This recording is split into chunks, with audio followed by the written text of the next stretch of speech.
আজকে ক্লাস 6-এর মরশুমের দিনে এই গল্পটি আমি তোমাদের পড়ে শোনাচ্ছি। মরশুমের দিনে সুভাষ মুখোপাধ্যায়ের লেখা। ছোট্ট মফস্বল শহর ডিপোয় বাস দাঁড়িয়ে ধরাধরি করে ছাদে মাল তুলছে বাসের কন্ডাক্টর আর ক্লিনার। ক্লিনার মানে এখানে কি? ক্লিনার মানে এই যেটাকে আমরা কি বলি, খালাসি থাকে না, যে বাসে যে কি করে যে পরিষ্কার পরিচ্ছন্ন রাখে। তো কি বলছে যে বাসগুলো আমরা সাধারণত বাস স্টেশনে কি দেখি, যে মাল তুলছে সব বাসের কন্ডাক্টর এবং ক্লিনার এসব ধরাধরি করে মাল তুলছে এবং আশেপাশে লোকগুলো দাঁড়িয়ে থাকে। বাস যাবে দূরে শহরে কি গঞ্জে, সারা পথ সকলে যাবে না, গ্রামের যাত্রীরা নেমে যাবে মাঝ রাস্তায়। সবাই কি সব জায়গায়, ধরো আমাদের গঙ্গারামপুর থেকে নালাগোলার বাসে সবাই কি নালাগোলায় পর্যন্ত যায় না, মাঝে নেমে যায়, অনেক জায়গায় মাঝে নেমে যায়। কারো বা কোর্টে মামলা ছিল, কেউ এসেছিল সরকারি সেরেস্তায় হাকিমের কাছে দরবার করতে, কারো শক্ত রুগী আছে হাসপাতালে দেখতে এসেছিল। মানে বিভিন্ন লোক বিভিন্ন কারণে কিন্তু শহরে যায় বা গিয়েছিল। কীরকম বিভিন্ন সময় বিভিন্ন কাজে যায়, যেরকম কারো ধরো যে হাসপাতালে কোনো রুগী ভর্তি আছে তাকে দেখতে গেছে, কারো হয়তো কোর্টে বা মামলা মোকদ্দমার কাজ আছে সেটা দেখতে গেছে, আবার কারো আবার দোকানের মাল তোলার জন্যে সে মাল তুলতে গেছে। এইভাবে করে অনেকেই শহরে ভিড় জমায় আর কি। কেউ এসেছিল দোকানের যে বলছে মাল তুলতে, ভেতরে নিজের জায়গায় হাতের জিনিস রেখে অনেকেই বাইরে এসে দাঁড়ায়। কেন দাঁড়ায়? কারণ প্রচণ্ড গরম, তো ওই গরমে কিন্তু বাসের ভিতর বসে থাকা যায় না, তার জন্য কি করে বাইরে লোকজন দাঁড়িয়ে থাকে। এবার তার জায়গাটিতে যাতে কেউ বসে পড়তে না পারে তার জন্য ওরা কি করে বা সবাই কি করে যে বাসের ওই সিটগুলোতে কোনো জিনিস রেখে দেয়, হয়তো রুমাল কেউ রাখলো, কোনো ব্যাগ রাখলো, আর কিছু এসব রেখে দিয়ে দখল করে রাখে এবং বাইরে ঘোরাঘুরি করে বাসকে লক্ষ্য করে। সামনে চায়ের দোকানে বেঞ্চির ওপর বসে ড্রাইভার চা খায়, সেদিকে নজর রেখে যাত্রীর দল কাছে পিঠে ঘুরঘুর করে। গরমের সময় গায়ে হাওয়া লাগায়, শীতের সময় রোদ পোয়ায়। বাসে ভিড় দেখতে হয় মাঠে, ফসল যখন ওঠে তখন কিন্তু বাসে ভিড়টা বেশি হয়। মেয়ে দেখতে, পুজো দিতে লোকে এখানে সেখানে যায়। লোকে যায় কেন? ফসল উঠে গেছে, এবার হয়তো মেয়ে দেখতে যাচ্ছে, ছেলের বউ করবে, ছেলের বউ করবে, তার জন্য মেয়ে দেখতে যাচ্ছে, কেউ মন্দিরে পুজো দিতে যাচ্ছে, কেউ বিভিন্ন জিনিস কেনাকাটা করতে যাচ্ছে, কেউ সিনেমা দেখতে যাচ্ছে। মামলা তদারক করতে শহরে অনেকেই যাচ্ছে। উকিল, মক্তার, বামুন, পুরুত, দর্জি, দোকানি দুটো পয়সার মুখ দেখে। এই মফস্বল থেকে এই লোকগুলো, গ্রামগঞ্জ থেকে এই লোকগুলো শহরে যায় বলেই কি হয়, বলেই কিন্তু সেই শহরের দোকানদারেরা দুটো পয়সার কি মুখ দেখতে পায়। গ্রামের সঙ্গে শহরের যে এখনও নারীর টান, এই সময়টা তা বিলক্ষণ বোঝা যায়। অবশ্যই গ্রামের সঙ্গে কিন্তু শহরের একটা নারীর টান, একটা সম্পর্ক আছে। গ্রামের মানুষ যদি শহরে না যেত বা না যায় তাহলে শহরের মানুষের রুজি রোজগার বন্ধ হয়ে যাবে। আবার গ্রামের মানুষ আবার শহরে যদি না যায় তাদের বিভিন্ন কাজকর্ম হবে না। সেক্ষেত্রে তাহলে কি একে অপরের পরিপূরক। গ্রামের মানুষকেও শহরে যেতে হবে, আবার শহরের মানুষকেও গ্রামের মানুষের ওপর নির্ভর করতে হবে। এবার কি বলছে, ধন বলতে ধান বোঝায়। এই কথাটা মনে রাখতে হবে কিন্তু, ধন বলতে কি বোঝায়? ধান। কথাটা আজও সত্যি। ধানের সবচেয়ে বড় বন্ধু হচ্ছে বৃষ্টি। বৃষ্টি ছাড়া আমরা সবাই জানি, আমরা গ্রামে বাস করি, বৃষ্টি ছাড়া কিন্তু ধান অসম্ভব, ধান হবেই না। মাটি দেয় ফসল, আকাশ জল, ফসল আর জল বৃষ্টির কামনা করে লোকের সারা বছর কাটে।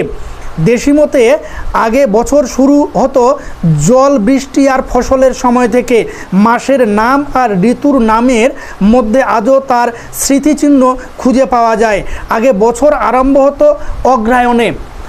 এখন আমাদের বছর আরম্ভ হয় কিসে? বাংলা মাসের বছর শুরু হয় বৈশাখ মাস থেকে, আর ইংরেজি মাসের শুরু হয় জানুয়ারি থেকে।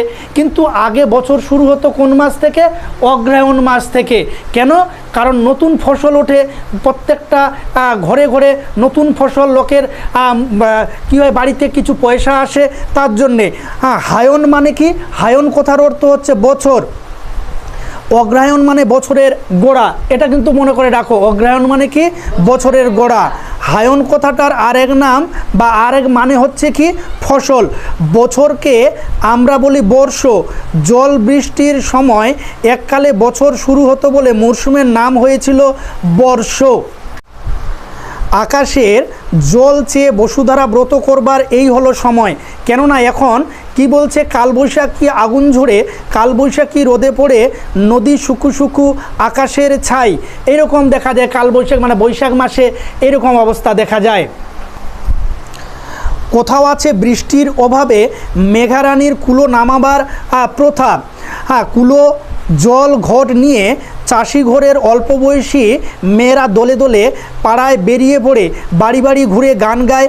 গান গেয়ে বাড়ি বাড়ি থেকে তারা পায় চাল, তেল, সিঁদুর, কখনো 2-4টে পয়সা আর পান সুপুরি। দল বেঁধে তারা গায়। কি গানগুলো গায় তারা দল বেঁধে বাড়ি বাড়িতে? হেদলো বুনো মেঘারানী, হাত পা ধুইয়া ফেলাও পানি, ছোট ভুইতে চিনচিনানি, বড় ভুইতে হাঁটু পানি, মেঘারানীর ঘরখানি পাথরের মাঝে, হে বৃষ্টি নামেলো ঝাঁকে ঝাঁকে, কালা মেঘা ধলা মেঘা বাড়ি আসনি, গলায় আসে বীজ ধান বুনাইতে পারেনি। মেঘকে নামাবার জন্য তারা নানা লোভ দেখায়। কি লোভ দেখায়? কালো মেঘা নামো, ফুল তোলা মেঘা নামো, ধুলট মেঘা তুলট মেঘা তোমরা সবাই নামো, কালো মেঘা টলমল 12 মেঘার ভাই, আরও ফুটুক জল দিলে ফুটিক চিনার খাই, কালো মেঘা নামো নামো চোখের কাজল দিয়া, তোমার ভালে টিপ আঁকিব মোদের হলে বিয়া, আড়িয়া মেঘা হাড়িয়া মেঘা কুড়িয়া মেঘার নাতি, নাকের নোলক বেচিয়া দিব তোমার মাথার ছাতি, কৌটা ভরা সিঁদুর দিব সিঁদুর মেঘার গায়ে, আজকে যেন দেওয়ার ডাকে মাঠ ডুবিয়া যায়। কখনো কখনো হঠাৎ বিকেলের দিকে আকাশ কালো হয়ে আসে, ঝিম ধরা আকাশে দেখা দেয় বেগবান মেঘ। কখনো কখনো শিলাবৃষ্টি হয়, মুহূর্তের মধ্যে জড়িয়ে যায় গ্রীষ্মের তাপ। ছেলেরা হৈ হৈ করে ছোটে আমবাগানে, অন্ধকার হলে সঙ্গে হ্যারিকেন নেয়, সুর করে বলে ঝড় ঝড় ঝড়, একটি আম পড়, একটি আম পড়িস নেকো, তলা বিছিয়ে পড়, খুকু খাবে পেট ভরে, নিয়ে যাবে ঘর। আবারও সুর করে বলে ওপারেতে কালো রং, বৃষ্টি পড়ে ঝমঝম, এপারেতে লঙ্কা গাছটি রাঙা টুকটুক করে, গুণবতী ভাই আমার মন কেমন করে। বর্ষার শেষাশেষি মেয়েরা করে ভাদুলি ব্রত, মাটিতে আঁকে আলপনা, 7 সমুদ্র 13 নদী, নদীর চোড়া কাঁটার পর্বত, বন ভেলা বাঘ মোষ কাক বক তালগাছে বাবুইয়ের বাসা। এ ব্রত সেই দিনের কথা মনে করিয়ে দেয় যখন এদেশে সওদাগররা 7 ডিঙ্গা ভাসিয়ে সমুদ্রে বাণিজ্যে যেত। ব্রতের ছড়ায় আজও সে ছবি ধরা আছে। বাপ গেছেন বাণিজ্যে, ভাই গেছেন বাণিজ্যে, স্বামী গেছেন বাণিজ্যে। এখন স্বামী মানে কি? স্বামী। তারা যেন নিরাপদে ফিরে আসে। ভাদ্রের ভরা নদীকে ডেকে দূর দূর বক্ষে তারা বাগ্রতা জানায়, নদী নদী কোথায় যাও, বাপ ভাইরে বার্তা দাও, নদী নদী কোথায় যাও, স্বামী শ্বশুরের বার্তা দাও। আজ সেই সওদাগর নেই, সেই বাণিজ্যও নেই, কিন্তু এই ব্রতের ভিতর দিয়ে মনে পড়ে যায় সেই আপনজনদের কথা যারা দূরে আছে। বর্তমানে কিন্তু আমাদের এই জিনিসগুলো দেখা যায় না। আমরা যে এই গল্পটা পড়লাম যে মরশুমের দিনে, এই মরশুমের দিনের যে গল্পতে তুলে ধরা হয়েছে, আগে এই জিনিসগুলো চোখে পড়তো, কিন্তু বর্তমানে আর পড়ে না। সেই দিনগুলো একটা অন্যরকমই দিন ছিল। তো এই পড়লাম আমরা ক্লাস 6-এর মরশুমের দিনে সুভাষ মুখোপাধ্যায়ের লেখা।